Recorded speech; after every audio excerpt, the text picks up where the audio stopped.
based on the way the negotiation was going, I think they were going to attack first, and I didn't want that to happen.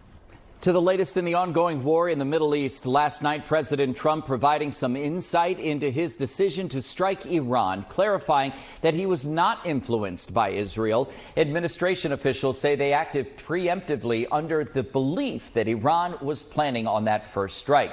It's now been 4 days since the initial joint strikes in Iran took place, with President Trump saying that he expects the conflict to last between 4 to 5 weeks. And as the war progresses, tensions continue to escalate within the region. Now, this is what we know so far this morning. The U.S. has shut down its embassies across the Middle East as Americans in the region are being urged to evacuate. Tensions have now spilled over into Lebanon, where the Israeli military plans to seize additional territory in an escalation against the Hezbollah militant group there. Meantime, the effects of the war have begun to chip away at the U.S. economy, with stocks plunging and oil prices increasing. So far, hundreds of people have died amid the attacks, including 6 U.S. service members. And the U.S. Defense Department identifying 4 of those 6 service members who died in the line of duty. They were killed Sunday in that Iranian drone strike in Kuwait. They include Captain Cody Cork of Lakeland, Florida.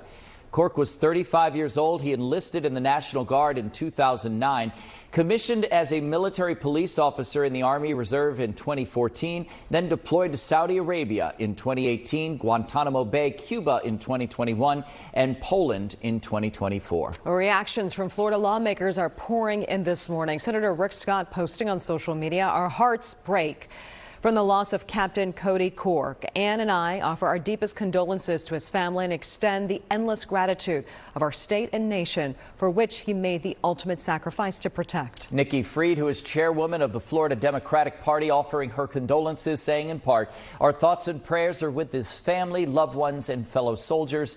We hope in the days and weeks ahead, his memory will be a blessing for those who loved him the most." The State Department is now urging Americans to leave from these Middle Eastern countries here that they may be stuck in. Well, South Floridians are still trying to make their way home during all these airstrikes as they continue. NBC6's Julia Bagg live for us at Miami International Airport, the destination where some of those travelers are actually trying to reach. The problem is that closed airspace makes it really difficult for them to find a flight to get out.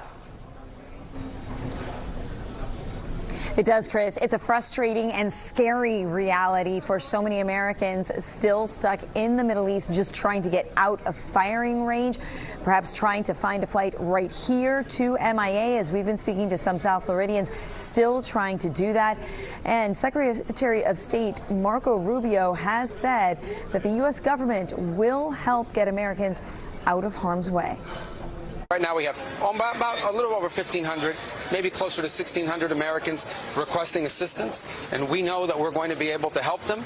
It's going to take a little time because we don't control the airspace closures. Blank screens at Middle East airports say it all. Flights grounded amid ongoing airstrike threats. Tampa-based Grable Rescue specializes in evacuating people. They shared images of Operation Chessmaster, a mission to fly as many people out of the Middle East as possible. Today's operation, we rescued just about 70 people. 30-something of them are from Tampa, incidentally. They were a church missionary group who had come to Israel on a mission trip.